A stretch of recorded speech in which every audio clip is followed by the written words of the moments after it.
Assalamualaikum Kak Hanim. Hai, Assalamualaikum. Dengar ke? Berseri-serinya. Dengar, insyaAllah dengar. Kak Hanim sihat? Alhamdulillah sihat. Okey ke? Cahaya cukup ke? Kita nak tambah lighting, Okey, kita tambah jelas. lighting kan? Tak apa, jelas Kak Hanim. Kak Hanim kat rumah ke? Tak, dekat office. Baru lepas habis Oh, okey. baca berita. Oh, jadi bekerja jugalah hari Ahad ya? Setiap hari, non-stop. Yelah, dengan media, kerja dengan media memang terikat masa Betul. Kak Hanim kan? Okey. Nak cuti, Okey Kak Hanim. kena cuti. Okey. Okey Kak Hanim. Okey. Okey, pertama sekali NS Digital nak ucapkan terima kasih banyak dekat Kak Hanim sebab Baik. sudi luangkan masa untuk Latinat Live Season 2 malam ni. Terima kasih banyak Kak Hanim. Terima kasih juga NS Digital bagi peluang ni. Sangat-sangat rindukan suasana belajar. Dia nak juga rasa Ya, betul. OGL macam mana. Betul, okey. Suka saya nak maklumkan kepada viewers semua serba sedikit berkaitan dengan guest kita iaitu Kak Hanim. Kak Hanim merupakan seorang mantan YDP MPP UiTM Cawangan Negeri Sembilan untuk sesi 2018-2019. Kak Hanim juga merupakan bekas pelajar ijazah sarjana muda dalam jurusan penyiaran. Okey, dan dalam masa sama Kak Hanim manage untuk dapatkan dekan setiap SEM. Betul Kak Hanim ya? Alhamdulillah rezeki. Alhamdulillah.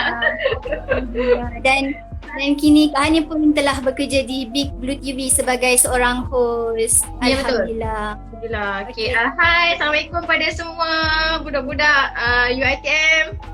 Tak sempat nak balas satu-satu, boleh tulis ke? Boleh. Hai Silakan semua, Kak Hanim. hai. Semua Assalamualaikum. excited. Terima kasih kepada yang sudi join NS Digital malam ni. Tadi ada makan? Dah, Alhamdulillah Kak Hanim. Belakang tu guna apa? Green screen ke? Tak adalah, ini just tapestry. Kain. Oi, nanti kalau ada kain-kain ni. Tak adalah, ini impian untuk bilik sebenarnya. Alhamdulillah adalah ni. Sikit. Okeylah Kak Hanim. Berkaitan dengan topik kita malam ni iaitu moving forward. Okey, saya nak ingatkan kepada viewers untuk sesiapa yang ada soalan berkaitan dengan topik ni boleh komen di ruangan di bawah. InsyaAllah kami akan bacakan dan insyaAllah Kak Hanim akan jawabkan. InsyaAllah. InsyaAllah. Kalau ada yang terlepas soalan nanti Khairyah tolong beritahu kan. Kak Hanim tak berapa nampak sangat soalan-soalan nanti. Okey, boleh. Boleh Kak Hanim. Okey Kak Hanim, kita mulakan ya. Okey, seperti yang kita tahu, Kak Hanim merupakan mantan YDP MPP. Jadi kira jawatan ni satu tanggungjawab yang besar untuk digalas sebagai seorang mahasiswa. Memang tak dinafikan ya Kak Hanim Jadi macam mana saya nak minta Kak Hanim share pengalaman-pengalaman Kak Hanim sebagai seorang leader. Alright, okay. First of all, terima kasih kepada NS Digital. Terima kasih yang sudi join malam ini. Okay, semoga semuanya dimudahkan urusan dan dilapangkan rezeki. Alright, berkenaan dengan leadership, okay, Kak Hanim start dengan leadership ni pada sekolah rendah lagi. Okay, maksudnya daripada darjah 6 lah kita dah terlibat dengan pengawas. Bila dah masuk sekolah menengah daripada Form 1 sampai starting from Form 3 sampai Form 5, memang Kak Hanim terlibat dengan exco asrama, dia one of the pengawas juga, and diploma pun Kak Hanim still dah memegang jawatan sebagai macam exco asrama dan juga dalam kelab-kelab lah. Okay. Pada Kak Hanim macam Kak Hanim suka untuk terlibat dalam leadership ni sebab mesti adik-beradik Kak Hanim yang perempuan memang kita terlibat dengan leadership. Pada kakak Kak Hanim, okay, dia di Mesir kan, sebagai macam SU, adik Kak Hanim pun pengawas. So kita orang memang suka. And Kak Hanim rasa benda ni dapat daripada my mom. Okay, mak Kak Hanim memang pun terlibat dengan leadership daripada sekolah lagi. So macam kebanyakan adik-beradik perempuan kita orang ni memang terlibat dengan leadership. And sampai ke degree, Kak Hanim terlibat dengan kelab-kelab sebagai sekretariat dan as a YDP MPP. Dan Kak Hanim juga sebelum MPP, Kak Hanim jadi macam ketua kelas lah. Ketua kelas macam untuk 2 SEM. Okey, faham. Maknanya daripada keturunan yang satu dan satu mungkin masing-masing pun ada minat untuk jadi seorang leader je Kak Hanim. Betul. Betul Kak Hanim. Okey. Kak Hanim, YDP MPP dalam satu universiti yang konsis beribu mahasiswa. Macam mana Kak Hanim handle beribu kepala mahasiswa tu dan juga beribu suara mahasiswa? Alright. Walaupun kami daripada UiTM Rembau, tapi kita meliputi pada Kuala Pilah, daripada Seremban. Okay, anggaran pelajar untuk Negeri Sembilan ini lebih kurang dalam 10,000 pelajar. Okay. And pada Kak Hanim tak rasa pun macam kita boleh mendengar semua suara 10,000 pelajar, tak boleh. Okay, takkanlah kita nak pergi satu-satu apa masalah. So kita hanya menggunakan mereka MPP yang berada di kampus masing-masing lah pada Kak Hanim. Sebab tanggungjawab as a YDP MPP ni bukanlah orang cakap sebagai tanggungjawab saja. Okay, kalau kita play out sikit daripada amanah itu dikira macam satu tanggungjawab kita lah. Kita nak kena menjawab apa yang kita buat. And pada Kak Hanim, I'm not the best MPP and not the best YDP MPP yang orang kata memang boleh sanjung ataupun orang boleh ingat sampai bila-bila, sebab Kak Hanim sendiri pun ada benda yang Kak Hanim culas sewaktu menjadi YDP MPP. And tapi pada Kak Hanim satu je niat, bila Kak Hanim jadi MPP is one of Kak Hanim nak tolong orang, nak tolong student, alright, nak meringankan beban mereka terutamanya. Betul tu Kak Hanim. Jadi kalau macam setiap leader memang ada prinsip yang begitulah untuk teruskan peranan sebagai leader untuk ketiga-tiga cawangan UiTM, Cawangan Negeri Sembilan. Betul ya, Kak betul. Hanim? Nak jaga anak orang bukan mudah ya. Betul, lagi macam-macam komplain, macam-macam permintaan kan Kak Hanim kan? Betul. Semestinya semua keperluan mereka perlu dipenuhi kan? Okay Kak Hanim, saya nak tanya leadership daripada pandangan Kak Hanim. Adakah leadership tu terletak dalam setiap individu yang hanya terlibat dalam organisasi sahaja, ataupun mungkin leadership tu memang perlu ada dalam setiap diri mahasiswa? Alright. Pada Kak Hanim, konsep leadership ni bukan bila you dah join satu organisasi itu you as a leader. Sebab pada Kak Hanim, contoh, you ada 2,000 followers, you dah dikira leader. Sebab apa? Leadership ni bermaksud you dah boleh pengaruh orang untuk ikut you. Okay? Contoh, kalau you ada Instagram, you punya kosong, maksudnya you tak ada kekuatan atau pengaruh lagi untuk orang ikut you sebab you punya followers masih kosong. Okay, contoh kalau followers you dah 3K, more than 10K, maksudnya you ada orang cakap aura untuk pengaruh orang untuk ikut you. Okay, contohnya macam ni lah. Okay, kita dalam satu grup makanan kan. Dalam grup makanan, kita nak pilih you nak makan mana, kita nak makan mana hari ni. Okay, dalam 5 orang tu hanya seorang je yang boleh kuasai. Contohnya Kak Hanim dengan kawan-kawan Kak Hanim kata nak makan mana Okay, bila Kak Hanim kata macam mana kita makan dekat mamak. Okay, bila orang kata okay, semua setuju, maksudnya you dah jadi leader sebab you dah dapat pengaruh orang untuk ikut apa yang you cakap. Okay, itu adalah konsep orang cakap leadership. Bukan bila you terlibat dalam organisasi saja. Bila terlibat dalam organisasi, itu dikira untuk polish lagi you punya leadership. Okay, semua orang ada leadership skills. Cumanya macam mana you nak kembangkan, macam mana you nak gerakkan lagi you punya leadership tu, itu atas diri you. Sama ada you join mana-mana aktiviti ataupun you asas sendiri pergi khusus ke, ataupun you pergi jumpa orang-orang yang ada pengalaman dengan leadership. Okay? Semua orang ada skill leadership, tapi bagaimana you corakkan skill leadership you. Okay, faham Kak Hanim. Saya setuju tu. Maknanya setiap seorang tu memang ada leadership lah. Memang Yes. tak semestinya join organisasi sahaja. Betul. Sebab kadang-kadang orang takut nak join mana-mana MPP ke, mana-mana kelab lah yang dia berada di universiti, sebab orang kata aku tak ada skill leadership, aku tak ada skill. Kalau Kak Hanim sendiri tak ada skill, tapi kita cuba. Sebab kita tahu kita boleh asah diri kita bila kita join mana-mana aktiviti. Okay, kalau kita masih rasa takut, okay, sekarang ni Kak Hanim seru kepada mana-mana yang rasa macam diri dia tak ada leadership, korang ataupun anda ada skill leadership sebenarnya, cumanya korang tak kembangkan lagi and korang tak cari dekat mana tempat yang sesuai untuk korang kembangkan and corak bakat leadership korang tu sebenarnya. Betul tu. Maknanya dari situlah kita asah kita punya leadership kan, membentuk dan Yes, mengasah leadership. Okey Kak Hanim, kalau berkaitan dengan istilah leader ni kan, Yes. mungkin ada sesetengah yang berpendapat leader ni mesti lelaki. Boleh tak dari pandangan Kak Hanim, macam mana nak tepis ideologi yang macam ni? Alright. Ini apa yang Kak Hanim share. Kak Hanim bukan nak riak, tapi Kak Hanim adalah mahasiswi yang pertama yang menjadi YDP MPP di Negeri Sembilan. Okay, sepanjang 10 tahun. So I'm the first one of the mahasiswi yang menjadi YDP MPP. Okay, pada permulaannya orang tak setuju. Okay, itu jujur. Orang ada certain yang tak berkenan. Kata kenapa perempuan naik jadi YDP. Okay, ada.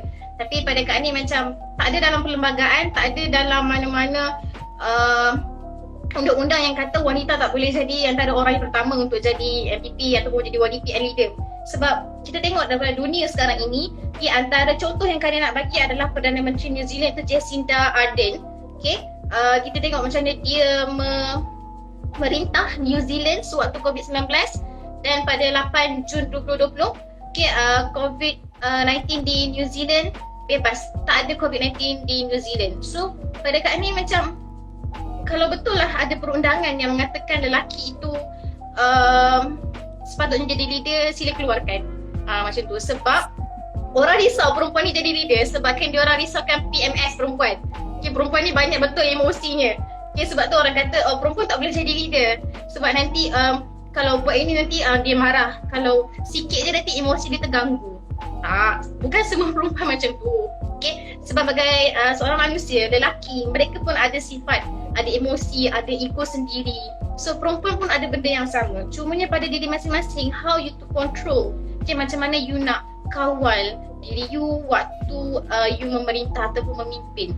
Okay, kalau kita tengok pun cikgu-cikgu kita pun garang dengan lelaki, bukannya macam terlalu lembut dengan student, tak. Perempuan pun macam ada yang garang, tapi macam mana mereka kontrol diri mereka apabila berhadapan dengan situasi yang memerlukan sifat kepimpinan itu sendiri. Betul tu Kak Anim. Kadang-kadang orang takut tau. Kadang-kadang pihak wanita sendiri takut nak jadi pemimpin disebabkan ideologi sebegitu. Betul. And pada Kak Anim macam kita bagi contoh yang ringkas lah. Contoh dalam pemilihan ketua kelas kan, kelas rep. Okay, dalam GTM kan ada kelas rep kan, mesti orang cakap lelaki lah. Why not perempuan? You just volunteer yourself to be the class rep. Okay, dari situ you sebenarnya bukan kata macam macam you nak menindas lelaki, tapi tak. Sebab kalau you tak cuba, you takkan tahu kemampuan you kat mana. Right? Daripada sekadar berkata macam lelaki sepatutnya di hadapan. Right? Kalau lelaki tu tak boleh pimpin kita, macam mana kita nak memimpin diri kita sendiri? Kak ni bukan nak kutuk lelaki tau, tak. Cuma kadang-kadang Kak ni nak ubah. Kak ni nak ubah. Okay, sebab perempuan ni terlalu takut untuk pergi ke depan. Kalau Kak Ni terlalu garang, Kak Ni minta maaf tau. Tetapi pada Kak Ni rasa Kak Ni perlu tekan ke benda ni. Sebab perempuan terlalu takut untuk pergi ke hadapan. Macam, don't be scared, okay? Yang perempuan-perempuan mahasiswi, kalau korang nak try untuk sesuatu yang luar biasa, luar daripada jangkaan korang, be as a leader, pergi je. Alright? Kalau nak ikutkan apa yang orang kata, sampai mati pun kita akan ikut kata orang, sampai bila kita takkan jadi apa-apa. Sebab kita terlalu bergantung dengan orang kata. Yes.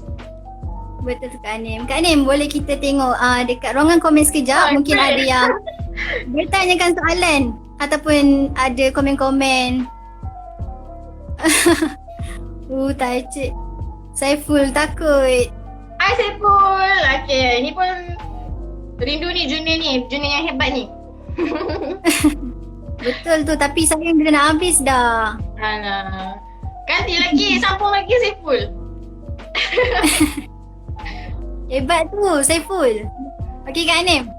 Yes. Ni ada Najmi Syahmi. Don't be scared. Jangan ikut apa orang kata. Kak Hanim. Yes, my friend. Jimmy. Hai Jimmy. Dia kawan kelas dan juga bekas penjaga UiTM Rembau. Hai Jimmy. Ni orang panggil dia Jimmy the Cast. So budak-budak the Cast dikenal lah. Okay, ada orang tanya, Kak Anim rindu MBS tak? Oh my god, rindu nak jaga adik-adik, nak kejut subuh, nak jaga makan. Kembang saya, Saiful.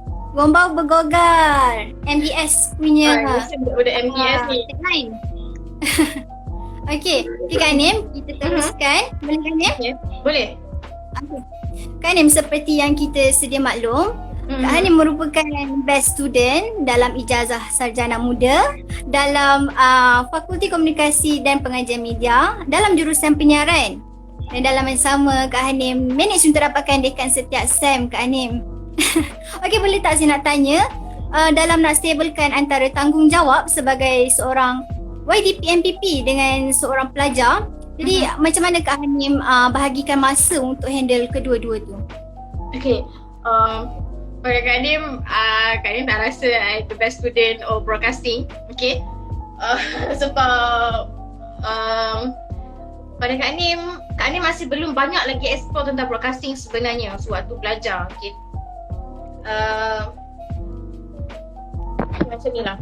Bila kita ada dua situasi yang kita pegang, MPP dan belajar, itu satu benda yang sangat sukar sebenarnya untuk Kak Hanim buat. Sebab you masih lagi dalam, orang cakap, peringkat jiwa yang masih kacau. Okay, macam you masih macam tertanya-tanya apa yang you nak, apa yang you nak capai. You masih fikirkan masa depan you, and you nak fikirkan masa depan, you fikirkan masalah orang lagi dengan diri you punya future. So banyak bebanan pada Kak Hanim.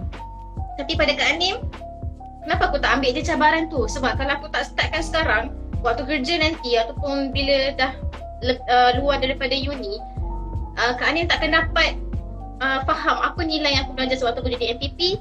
Aku dalam masa sama, Kak Hanim dalam masa belajar. Sebab pada Kak Hanim, buat dua kerja dalam satu masa bukan masalah. Okay? Sebab kalau you pandai control, you boleh manage, alright, dari segi masa terutamanya you boleh. And satu lagi, Kak Hanim sangat berterima kasih kepada kawan Kak Hanim, especially Jimmy, okay, yang ada dalam ni sekarang ni, sebab dia memang banyak bantu Kak Hanim. Okay, ingatkan Kak Hanim, okay, Hanim hari ni kita ada assignment. Contohnya bila Kak Hanim ada meeting dekat luar and Kak Hanim tak dapat masuk kelas, so dia akan inform Kak Hanim malam tu, okay, Hanim, hari ni kita ada assignment ni, tadi macam lecturer bagi, so kita ada tugasan. So Kak Hanim macam sangat-sangat bersyukur sebab dalam masa yang sama Kak Hanim ada kawan-kawan yang sangat-sangat support.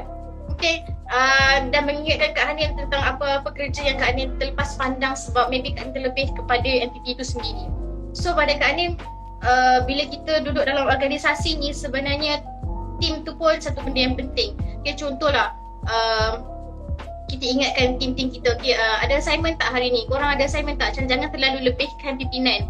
Okay, bukan macam jangan tak secara langsung, tapi cuba pergi kepada yang utama. Sebab matlamat utama kita masuk universiti bukan untuk jadi pemimpin, tapi untuk belajar dan bawa amanah ibu bapa kita, iaitu menuntut ilmu. And thank you so much, okay, Kak Hanim dapat kesempatan waktu ni untuk ucapkan terima kasih pada kawan-kawan Kak Hanim yang sangat-sangat support Kak Hanim sebab tu degree. Alright, sekarang mereka pun dah berjaya and Kak Hanim sangat bersyukur sebab mereka masing-masing dah ada kerjaya sendiri. Betul tu Kak Hanim, betapa pentingnya ada tak ramai pun seorang kawan pun jadilah yang tolong ingatkan, bagi tahu, update-update pasal dalam kelas. Lagi Kak Hanim seorang yang pegang tanggungjawab yang sangat besar, di mana benda tu kita tak boleh nak neglect. Dalam masa sama belajar pun kita kena fokus juga. And Kak Hanim pun kadang-kadang macam terkesanlah jugalah bila orang cakap macam aku tak boleh datang kelas lah sebab aku ada meeting, hari ni tak dapat manage dan sebagainya. Pada Kak Hanim, you dah pilih jalan itu untuk menjadi pemimpin, untuk memberatkan lagi tanggungjawab you kena ambil lah tanggungjawab tu. You jangan macam abaikan pelajaran sebab pada Kak Hanim, apa-apa pun fikirkan yang utama iaitu amanah ibu bapa yang hantar kita pergi belajar. Okay, join club ke, join apa-apa ke, itu adalah orang cakap sampingan sahaja. Alright, tapi kalau amanah yang besar iaitu belajar pun kita tak dapat jaga, macam mana kita nak pergi ke amanah-amanah yang seterusnya. Betul Kak Hanim, betapa pentingnya nak stablekan dua-dua tu kan Kak Hanim.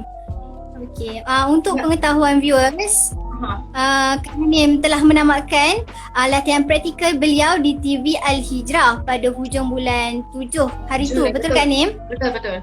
Okay Kak Hanim, bukan mudah untuk nak dapat tawaran untuk direct intern di stesen berita.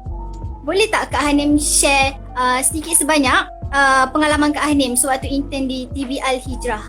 Alright, sebenarnya waktu diploma lagi Kak Hanim memang nak pergi TV Al-Hijrah. Okay, diploma lagi waktu praktikal Kak Hanim nak mohon, tapi Kak Hanim tak dapat. So agak terkilan sebab TV Al-Hijrah adalah tempat yang memang Kak Hanim nak pergi pun sebenarnya waktu diploma. Tapi agak sedih lah. So macam kita try untuk degree pula. Kita cuba. Orang cakap jangan putus asa. Selagi boleh pergi, kita pergi. So kita mohon waktu degree macam try lah praktikal nak minta ke tempat TV Al-Hijrah. Alhamdulillah dapat. Okay, itu satu-satu yang macam Kak Hanim memang sangat-sangat happy sebab daripada diploma Kak Hanim tunggu dalam 3 tahun lebih untuk pergi praktikal di TV Al-Hijrah. Sangat-sangat banyak benda yang Kak Nim belajar sebab ini apa yang Kak Nim rasa bila kita dah masuk di stesen TV, stesen media mana-mana, dia tak sama macam kita belajar tau sebenarnya. Okay, Kak Nim kena akui benda ni. Alright, Kak Nim tak boleh kata macam apa yang kita dekat kelas nanti sama macam kita buat dekat daripada praktikal. Sebab waktu praktikal tu kita macam alamak, rasa macam aku tak pernah belajar macam tu. Bukan tak pernah belajar, so macam banyak lagi yang aku nak kena explore sebenarnya waktu belajar. Alright, Kak Nim terlibat dengan floor manager. Floor manager memang kita biasa, tapi floor manager kita di dalam TV itu lain. Okay, bukannya macam main-main dengan kawan-kawan kita kena lebih serius, kena berhadapan dengan orang-orang profesional, dengan kontak-kontak yang orang cakap pakar-pakar akademik, ahli politik dan sebagainya. So bila kita masuk dalam konti, Kak Nim pun terlibat dalam switcher, dalam MCP juga. And then pada Kak Nim just nak pesan lah untuk adik-adik start pada sekarang ini, alright, cuba explore banyak lagi dari apa yang kita belajar. Alright, memang kita belajar dekat dalam kelas about the teori dan sebagainya, tapi cuba ajar diri untuk explore lebih lagi dari apa yang lecturer ajar. Sebab bila kita dah masuk kat praktikal nanti, kita takkan ada lecturer lagi yang nak kata okay, hari ni buat apa, hari ni pegang kamera ke, hari ni ke tak. Dan kan waktu praktikal, kita sendiri yang kena pergi dekat orang untuk orang ajar kita. Alright, sebab certain orang memang sangat willing untuk ajar, right, tapi certain orang macam tak berapa sangat. So kita kena start ajar diri kita sekarang sebelum masuk ke praktikal, cuba explore lebih banyak dari apa yang kita ada. Right, dari segi editing, okay, terutamanya editing lah. Kak Nim sangat terkilan sebab Kak Nim tak explore banyak tentang editing waktu Kak Nim belajar.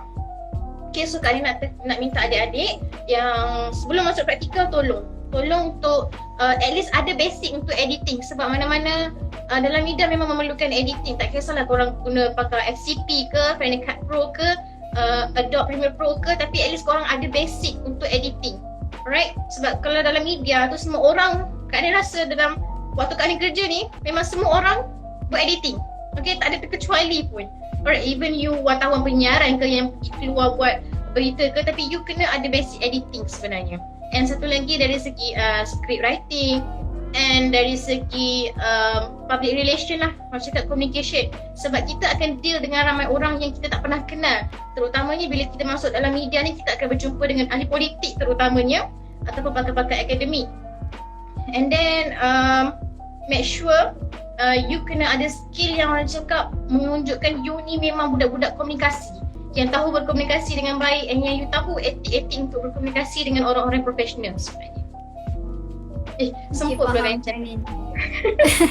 Kak Nim, kita ada soalan dari Haikal.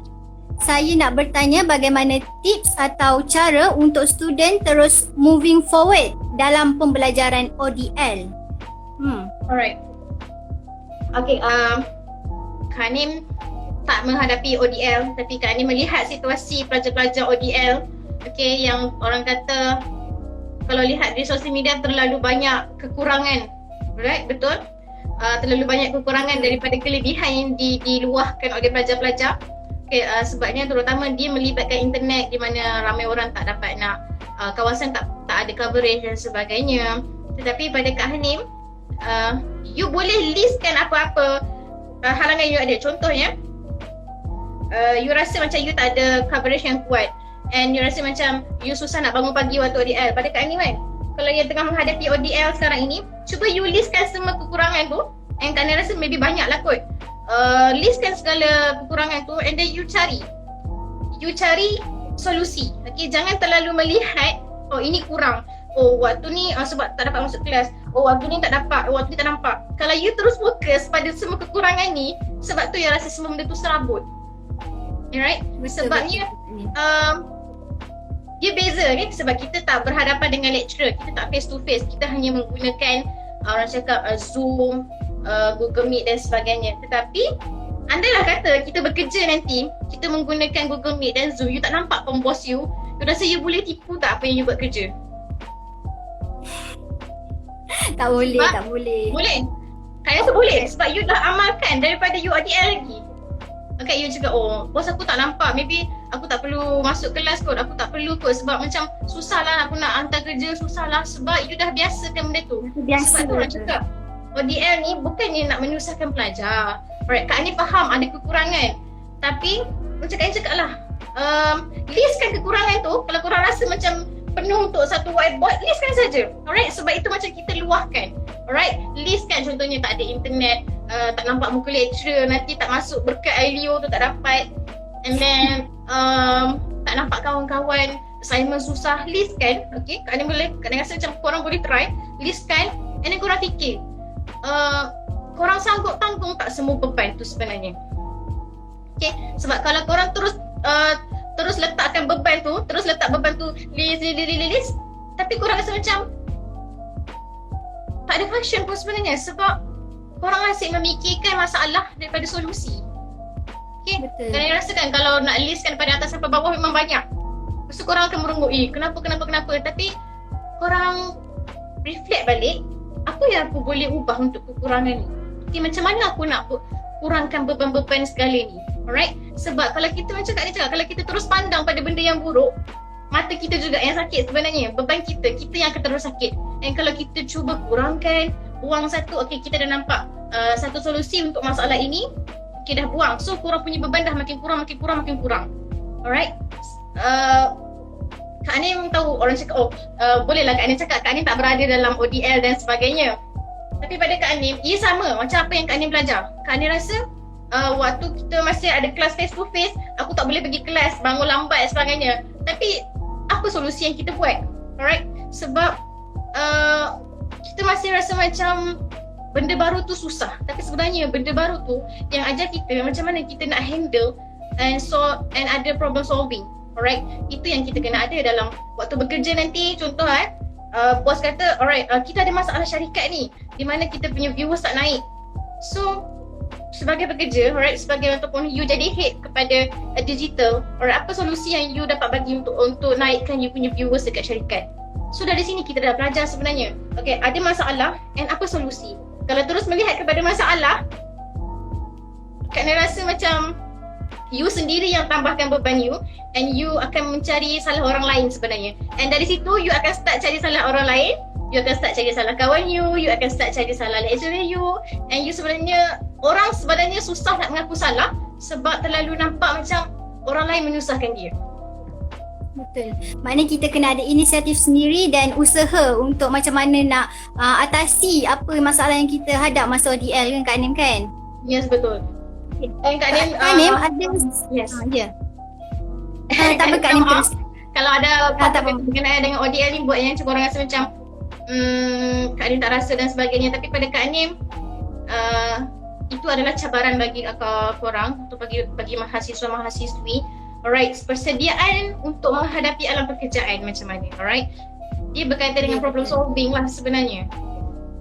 Maknanya kira dia sama je ODL tak ODL, tapi kira istilah macam mana kita nak atasi benda tu, nak hadap dengan cara lebih baik kan Kak Nim? Yes, betul. Kak Nim, ada soalan daripada Jimmy, kawan Kak Nim. Sis, kalau orang busuk hati and tak puas hati dengan sis, macam mana sis nak move forward dengan benda tu? Ke sis akan layan juga? Sebab kita tahu selalunya kalau jadi pemimpin, ramai orang tak suka. Alright, Simi, thank you. Yes, jadi pemimpin siapa-siapa pun tak suka sebenarnya. Even kalau korang mengundi tu pun korang rasa macam nak tanah je kan letak kotak undi tu kan sebenarnya kan. Tu kita kena terima lah benda tu. And tak layan busuk hati orang ni. Yes, Kak Ni pernah berhadapan dengan situasi tu banyak kali. And kita ni sebagai perempuan memang hati tisu, akan menangis, confirm menangis. Okay, Kak Ni tak boleh kata Kak Ni tak menangis kalau orang busuk hati, orang buat kita dan sebagainya. Mana-mana orang pun akan menangis kalau orang buat. Tapi pada Kak Ni, satu yang Kak Ni buat ialah bila dapat masalah macam tu, of course akan menangis dulu. Tapi Kak Ni akan cari kawan yang Kak Ni rasa Kak Ni boleh percaya and boleh untuk dapatkan nasihat sebenarnya. Alright, sebab pada Kak Ni kalau terus menangis tak ada guna. Okay, kalau terus Kak Ni menangis, beratap, menjerit, menangis tapi tak ada orang dengar and Kak Ni pun tak ada solusi, tak ada guna pada Kak Ni. Kak Ni pun tak dapat, Kak Kak Anim pun tak ada dapat ketenangan sebenarnya. Kak Anim lagi memburukkan diri Kak Anim sebab Kak Anim terlalu memikirkan orang yang menyakitkan Kak Anim. Padahal orang tu sebenarnya tengah bergelak tawa pun, tengah merancang buat tak tahu Kak Anim pun. Tapi Kak Anim yang beria merata, menangis, bersedih, tak tentu pasal kan. So pada Kak Anim, bila dah dapat situasi macam tu, jumpa kawan ataupun dapatkan orang yang betul-betul percaya untuk dapatkan nasihat. Right? Sebab kadang-kadang manusia ni dia memerlukan orang cakap guidance. Okay, dia memerlukan seseorang. Alright, even kalau kita dengan, sebab waktu tu mak Kak Anim tak ada dengan Kak Anim, so Kak Anim tak boleh nak ajak depan mak Kak Anim menangis, meratap sebenarnya. And so orang yang terdekat yang Kak Anim adalah kawan Kak Anim. Alright, and Kak Anim rasa macam aku perlukan kawan, so Kak Anim akan cerita dengan kawan Kak Anim and try untuk terus buang terus. Kalau Kak Anim terus simpan benda negatif tu, dia akan makan diri sebenarnya. Sebab benda yang busuk lama-lama macam kita simpan sampah, okay, kita simpan sampah lama, of course busuk kan dalam bilik ke dalam kereta ke, of course akan busuk gila-gila dan kita sendiri pun tak nak bau dah benda tu. So macam itulah dengan masalah ataupun busuk hati orang ni. Kalau kita terus fikir, kita terus simpan macam apa orang ni cakap, dia sebenarnya kita sendiri yang simpan sampah dekat diri kita. Alright, and sebenarnya tentang busuk hati ni, manusia ni dia tak boleh lari dari orang cakap sifat dengki sebenarnya. Alright, sebab maybe ada certain yang membuatkan mereka begitu. Tapi pada Kak Anim, kalaulah ada rasa busuk hati tu, why not cakap terus. Alright, even orang akan cakap, alah kalau aku cakap ke orang ni pun nanti dia tak dengar.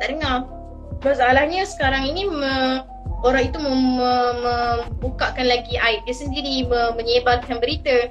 So dia akan memburukkan diri Kak Anim juga. So Kak Anim rasa macam orang yang busuk hati ni, kalau rasa betul-betul tak puas hati, why not cakap terus. Instead of you rasa macam tak payahlah, nanti dia akan tahu sendiri. Manusia ni dia tak boleh nilai diri sendiri. Dia bergantung kepada orang lain untuk tengok macam mana diri dia. So kalau you tak cakap, kita tak tahu kita ni kurang tang mana, lebih ni tang mana. Betul Kak Anim. Kak Anim, ada Hanisah Wahab bertanya, Kak Hanim boleh cerita tak apa proses yang Kak Hanim lalui sebelum memegang jawatan MPP tu? Berbalik pada jawatan MPP. Proses nak jadi MPP ke macam mana? Mungkin proses yang Kak Hanim lalui sebelum mungkin dalam masa terdekat Kak Hanim sebelum betul-betul nak jadi MPP. Dan lagi mungkin nak dapatkan vote ataupun communication dengan mahasiswa yang lain, nak dapatkan kepercayaan. Alright, faham. Okay, waktu Kak Anim bertanding itu dah lagi 2 minggu sebelum exam. Alright, orang semua duk kalut study, kita duk kalut nak dapatkan undi, nak pergi kempen dapatkan hati orang. Padahal orang tengah fikir pasal exam pun, tak fikir pasal kita pun sebenarnya. Tapi pada Kak Anim daripada sen satu, sebab Kak Anim dah biasa dengan kursus. So Kak Anim dah jumpa macam-macam orang. Kak Anim dah ada sedikit skills untuk berkomunikasi. Kak Anim masuk kelab ini and Kak Anim bergaul dengan orang. So pada Kak Anim, if you nak bertanding dalam MPP, you should start from the awal-awal you masuk as a student. Okay, cuba orang cakap mencapak. Orang cakap mencapak lah, bukan mencari publicity. Sebenarnya di situ you dapat belajar yang sama ada you ni layak ke tak layak untuk masuk dalam organisasi. Okay, sebab pada SEM 1 memang Kak Anim memang dah join macam-macam. Kak Anim join Seki, Kak Anim masuk kelab-kelab lain juga. And first untuk start you jadi MPP, bergaul dengan orang. Okay, bergaul je dengan mana-mana orang. Even orang tu tak kenal you ke, even you rasa macam orang tu tak suka you ke, you bergaul je. Sebab dari situ orang boleh nampak diri you macam mana sebenarnya. Okay, and so waktu untuk proses menjadi MPP, of course kita akan berkempen di sosial media terutamanya. And kita tak ada buat orang macam public, ada sekali je. Itu macam untuk orang cakap just nak perkenalkan dan apa yang kita akan buat untuk MPP, itu saja. Dan sebab waktu tu Kak Anim rasa sebab kita nak dekat dengan exam, so tak banyak benda yang kita boleh buat untuk berkempen. Okey, betul tu Kak Anim. Okey Kak Anim, kita teruskan. Sekarang Kak Anim dah pun bekerja di Big Blue TV. Okey, boleh tak Kak Anim sharekan sedikit sebanyak kepada viewers, apa tu Big Blue TV? Mungkin ada viewers yang masih tak pernah dengar ataupun tak tahu apa tu Big Blue TV. Alright, okay. Big Blue TV ni dia adalah satu konten digital yang kita bersiaran di Facebook dan juga YouTube. Alright, kita tak buat di macam television. Kita bersiaran secara digital lah di Facebook dan YouTube macam kan cakap. Dia baru saja 5 bulan beroperasi. Okay, 5 bulan saja beroperasi, di mana kita ada buat news, berita, dan kita juga ada program-program dari segi production, macam buat ala-ala let's makan yang macam ala-ala jalan jadi makan, buat program talk show juga. So dalam Big Blue TV ni kita fokus pada dua, news dan production, tetapi bersiaran di Facebook dan YouTube. Okey, faham. Kira Big Blue TV ni dia macam media house lah kan Kak Anim ya? Yes. Dan terletak di Kuala Lumpur. Di Wisma Central sebelah KLCC. Oh. So hari-hari Kak Anim boleh shopping je. Bahaya juga tu. Itu Perempuan bahaya shopping. sebenarnya. depan shopping, sebelah shopping So banyak habis duit lah kat makan je sebenarnya. Kita kerja ni stres, so kita macam makan lagi penting daripada shopping. Betul tu Kak Hanim. Okay Kak Hanim, apa skop kerja Kak Hanim dekat Big Blue TV? Macam kita tahu Kak Hanim seorang host, news anchor di Big Blue TV. Okay, mungkin Kak Hanim boleh ceritakan serba sedikit berkaitan dengan skop kerja Kak Hanim. Alright. Pada awal Kak Hanim masuk, Kak Hanim sebagai assistant producer, pembantu penerbit untuk program seperti keagamaan, Tanya Jelah Ustaz, dan program talk show. Alright, and then after a month Kak Hanim dinaikkan menjadi head of program, di mana Kak Hanim kena monitor segala program yang keluar di Facebook, di YouTube.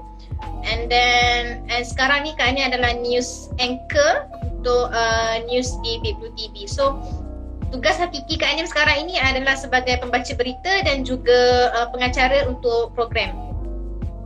Maknanya betul-betul lah apa yang Kak Hanim belajar sebagai broadcaster di UiTM. Yes. Apa yang Kak Hanim belajar dapat applykan lah di Big Blue TV, tempat kerja Kak Hanim. Kak Hanim tak boleh kata semua yang kita dapat apply, sebab di waktu belajar kita banyak bergantung kepada teori sebenarnya banyak. And then bila masa praktikal kita dah belajar sikit how to manage the real orang cakap situasi di dalam media. And dekat Big Blue TV ni juga Kak Hanim belajar banyak benda. Kak Hanim sebab tempat company Kak Hanim ni kecil, dia tak macam TV3, dia tak macam Astro. So dari sini Kak Hanim boleh belajar untuk buat production dari segi macam mana nak bagi kamera punya ni, bacaan dan sebagainya, dari segi audio, dari segi kita nak berkomunikasi dengan orang-orang yang politik sebagainya. And Kak Hanim ada pengalaman untuk cover di pilihan raya kecil di Slim River. So itu pengalaman pertama Kak Hanim yang Kak Hanim dapat untuk cover tentang politik, dan kita berjumpa dengan ramai orang politik. So Kak Hanim rasa macam bersyukur sebab itu pengalaman yang baru yang kita tak dapat waktu belajar. Kita tak ada interview orang politik waktu belajar, kita tak pernah buat macam tu. So pada Kak Hanim rasa macam benda yang baru, tapi kita cuba juga sebab itu adalah pengalaman dan yang sangat berharga sebenarnya. Betul tu Kak Hanim. Kak Hanim, ada orang tanya, betul ke Kak Hanim kalau kerja dalam industri hati kena kental? Yes.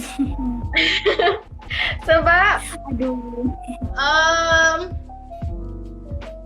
dalam mana-mana tempat kita tak adalah kata macam boleh percaya semua orang. Sebab bila kita bekerja, kita tak boleh anggap orang yang kerja dengan kita sebelah meja, depan meja, belakang meja itu adalah orang yang betul-betul friendship kita. Sebab cakap politik dalam kerja itu terlalu banyak. Okay, so bila you dah bekerja, hati you kena kering. Maksudnya janganlah terlalu kering, tapi you kena ada pendirian you sendiri. Okay, bila orang hentam you tahu apa you nak buat. Bila orang maki you, orang caci you, orang buat tak tahu, orang palau semua, and you kena kuat lah. And pernah je Kak Hanim menangis waktu kerja. Banyak benda yang terganggu, kena maki, kena caci, right? Kena maki, caci tu macam berkata makanan lah. Macam setiap hari tu memang ada lah. Okay. Daripada dini, Kak Hanim ada niat untuk kembali bekerja di Al-Hijrah tak? Tempat Kak Hanim intern. Alright. Pada Kak Anim lebih suka untuk bekerja di tempat-tempat yang kecil sebenarnya daripada terus pergi ke tempat yang besar. Sebab kalau Kak Anim terus pergi tempat yang besar, Kak Anim tak akan dapat rasa semua. Alright, sebab Kak Anim hanya letak pada contohlah production kan. Kak Anim tempat production je. Kak Anim tak dapat pergi news, Kak Anim tak dapat pergi kat tempat teknik-teknik yang lain. So Kak Anim lebih suka untuk bekerja daripada company yang kecil sebenarnya. Faham. Dari itulah kita belajar. Lagi-lagi Big Blue TV tempat baru kan.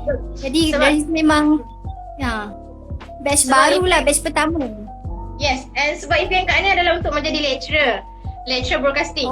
So pada Kak Anim, kalau Kak Anim terus jump pergi tempat yang besar, Kak Anim takkan dapat kongsi dengan student Kak Anim macam mana Kak Anim start pada bawah untuk bina career Kak Anim. So pada Kak Anim lebih suka tempat-tempat yang kecil. Sebab bila Kak Anim nak jadi lecturer, Kak Anim dapat ajar dia orang untuk terus jangan terlalu terus pergi tinggi. Start daripada bawah. Betul.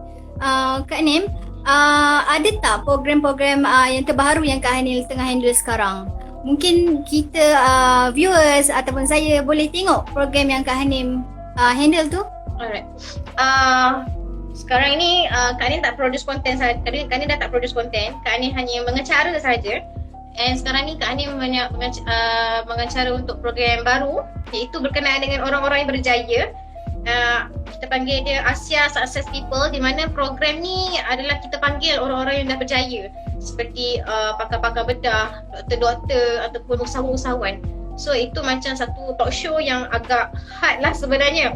Kita sebab kita interview orang yang orang cakap cerdik, intelligent, yang profesional. So kita kena react as macam orang yang ada otak. So itu mencabar untuk Kak Anim sebenarnya. Sebab bila you jadi pengacara, you tak boleh rasa macam duduk depan kamera tunjuk muka make up saja. Alright, sebab make up tu tak membantu you untuk tanya soalan pada panel. Kalau you ada otak, you ada make up yang cantik, yes, you boleh dikira sebagai pengacara yang hebat. Right? Sebab menjadi pengacara, you kena banyak buat research, membaca tu yang penting sebenarnya. And pada Kak Anim, agak sukar untuk Kak Anim Hai. Kenapa? Jangan ada ni. Ada orang kacau pula dah. Sorry. Yalah, aku tunggu pintu dah budak ni. Okay, sorry. Pada Kak Anim untuk mengacara, Kak Anim tak rasa masih bagus dalam mengacara. Sebab pembacaan, research, ada otak, ada knowledge, itu yang penting sebenarnya. Alright, sebab kita berhadapan dengan orang yang ada otak. Kalau kita tunjuk kita tak ada otak, kita rasa macam, ya Allah, macam apa benda yang aku buat sebenarnya? Adakah aku menunjukkan kebodohan aku di hadapan orang yang cerdik? So siapa-siapa yang nak jadi host, sila buat research dulu sebenarnya. Okay, you jangan rasa macam you ada muka, you dapat jadi pengacara. Tak. Kalau you ada muka tapi you tak ada brain, you tak boleh sebenarnya untuk yakinkan orang untuk dengar apa yang you cakap. Betul tu Kak Anim, saya setuju. Kak Anim, ada soalan. Last lah kita baca soalan daripada viewers Daripada boleh. Alin Syahrul. Kak Anim, boleh tak ceritakan pengalaman first day as intern and macam mana Kak Anim nak overcome nervous ataupun stress? Okay, pengalaman first day as intern kita flashback balik dah banyak kerja ni, dia tak ingat ada banyak sangat benda. Okay, first day intern, sangat-sangat excited. Okay, sangat-sangat excited sebenarnya sebab dapat masuk stesen TV yang memang kita nak sangat masuk. And then nervous tu memang ada sebab kita akan bekerja dengan orang yang dah profesional, orang yang memang dah lama dalam media. So bila you dah start untuk masuk intern, you kena tukar diri you bukan as a student lagi. Okay, walaupun you student practical, tapi jangan letakkan diri you macam student yang masih nak menghara lecturer, swab dan sebagainya. Bila you dah masuk practical, letakkan diri you as pekerja juga, as a staff. Okay, as a staff media, macam mana you akan bekerja dengan orang yang profesional. Sebab bila you letakkan diri you as student waktu masih intern, you rasa macam orang akan swap you. Orang akan swap dan bagi. So you tak akan dapat belajar apa yang you patut belajar sewaktu praktikal. Betul tu, saya setuju. Okey Kak Hanim, berbalik pada topik kita moving forward, boleh tak nak minta Kak Hanim share sikit mungkin nasihat kepada semua mahasiswa yang takut nak step up ke depan untuk jadi seorang leader? Okay. Kepada mereka yang betul-betul berminat nak tahu tentang leadership, nak join mana-mana kelab yang melibatkan leadership, alright, first pergi sahaja, just pergi. Jangan fikirkan kekurangan yang you ada, sebab orang lain dia dah pergi tapi you masih memikirkan aku ada kurang yang ni, aku ni budak nerd lah, aku ni budak tak pandai nak bergaul. You masih duduk dalam orang cakap kurungan you sendiri. You yang kurung diri you, you yang tak expose diri you. First tolong buangkan kurungan yang you ada, pergi je, tolong. Okay, cuba cabar diri untuk pergi benda yang kita tak pernah buat. Okay, first tolong cabar diri anda. Okay, tapi janganlah macam terlalu ekstrim sangat kan. Okay, just macam cabar diri tapi masih ingat diri sendiri ya, macam tu. Jangan terlalu macam tak waras. And then secondnya, nak moving forward ni, you kena banyak bergaul dengan orang. Alright, sebab bila you bergaul dengan orang, dari situ orang, you akan tahu, orang akan nilai you macam mana, orang tengok you macam mana. Sebab daripada orang, kita tahu diri kita macam mana, diri kita ni kurang dekat mana, diri kita ni lebih dekat mana. So first cabar diri, and then banyakkan bergaul dengan orang. And then yang ketiga ni, sentiasa orang cakap rujuk dengan mereka-mereka yang dah ada pengalaman, ataupun tengoklah mana-mana video yang you rasa macam untuk memberi motivasi kepada you tentang leadership skill. Sebab kita perlukan rujukan. Kalau kita hanya bergerak secara sendiri, kita tak ada apa-apa orang cakap jaminan untuk diri kita, kita tak akan dapat apa yang kita nak sebenarnya. Betul tu Kak Hanim, saya setuju. Sebab kadang-kadang kita ni rasa takut nak bertanya dengan orang yang pakar. Tapi kadang benda tu memang perlu pun untuk kita belajar walaupun daripada bawah. Betul. Even you kena maki pun you kena terima. Alright, sebab maki tu bukannya selamanya. Sebab makian itu mencabar diri. Kak Hanim lagi suka orang maki Kak Hanim sebab Kak Hanim tahu kat mana Kak Hanim salah. Daripada orang tu diam dan terus beri kata puji, and kita akan terus rasa selesa. Oh, aku rasa macam aku okey kot. Tak sebenarnya. Sebab kadang-kadang pujian ni yang membuatkan orang lagi menjatuhkan you. Betul tu, kadang-kadang kita rasa pujian tu kita rasa selesa tau. Tapi lepas tu kita terus kat situ je. Tak step up untuk atas lagi. Betul, jangan menangis. Janganlah kita menangis. Tapi menangis tu menangis lah. Tapi terima kata makian, cacian yang orang ajar, walaupun kena marah ke waktu intern dan sebagainya, tolong. Sebab benda tu yang you akan betul-betul ingat dan betul-betul hargai bila you dah masuk kerja ni. Betul tu Kak Hanim. Okey Kak Hanim, last lah sebelum kita nak habis live kan malam ni kan. Kalau Kak Hanim tak kisah, boleh tak Kak Hanim share motivational quote yang Kak Hanim selalu pegang sebagai prinsip hidup? Kak Hanim ini yang Kak Hanim pegang daripada Kak Hanim sekolah menengah lagi sebenarnya. Pada Kak Hanim, biar orang buat kita, jangan buat kita, jangan kita buat orang. Itu yang Kak Hanim semua pegang. Sebab pada Kak Hanim, kalau kita terlalu melayan apa yang orang buat kat kita, apa yang orang cakap, kita sebenarnya lebih kurang sama je dengan orang tu. Tak ada faedah pun.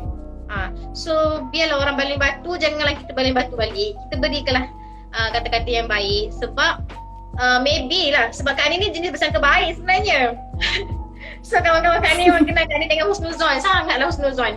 Sebab pada Kak Hanim mungkin lah orang tu kurang kasih sayang, ataupun itu mungkin cara dia untuk rapat dengan Kak Hanim ke, untuk bergaul ke, kita tak tahu. So kita bagi yang baik-baik je kat dia. Maybe lama-lama dia akan rasa terkesan lah sebenarnya. Betul tu. Okay, jadi mungkin viewers lepas ni bolehlah cari motivational quote ataupun buat sendiri untuk jadikan sebagai semangat untuk kita terus ke hadapan. Yes. Okay, Kak Hanim. Okay, Kak Hanim. Masa pun dah mencemburi kita, sedar tak sedar kita dah pun dekat penghujung live Kak Hanim. Baiklah, sebenarnya banyak kita dapat daripada Kak Hanim, daripada apa yang Kak Hanim cerita, mungkin pengalaman-pengalaman dan pengisian-pengisian yang berguna untuk kita semua, insya-Allah Kak Hanim. Terima kasih banyak. Ini last lah Kak Hanim nak ingatkan bila sebagai pelajar, even you broadcasting ke, you budak law ke, you budak mana-mana ke, okay, tolong jaga adab bila kita bercakap ataupun berkomunikasi dengan lecturer. Sebab orang rasa lecturer ni tak sama macam cikgu. Okay, tapi sebenarnya siapa sahaja yang memberikan ilmu kepada kita, orang itu yang wajib yang kita hormat. Sebab dia yang sanggup untuk beri masa untuk kita, mereka yang sanggup untuk beri ilmu kepada kita. Jadi tak salah pun untuk kita untuk berikan hormat kita kepada lecturer. Okay? Walaupun lecturer tu marah kita ke, maki kita ke, tapi dia masih orang yang memberikan ilmu kepada kita. Betul. Semua tu berkat kan Kak Anim? Betul. Kan? Okey. Okay, Kak Hanim, terima kasih banyak NSDG terucapkan kepada Kak Hanim sebab sudi luangkan masa untuk latihan malam ni. Terima kasih juga NS Digital. Terima kasih Kak Edia. Mohon maaf kalau ada yang salah silap, kurang. Alright. Okay. Terima kasih kepada viewers.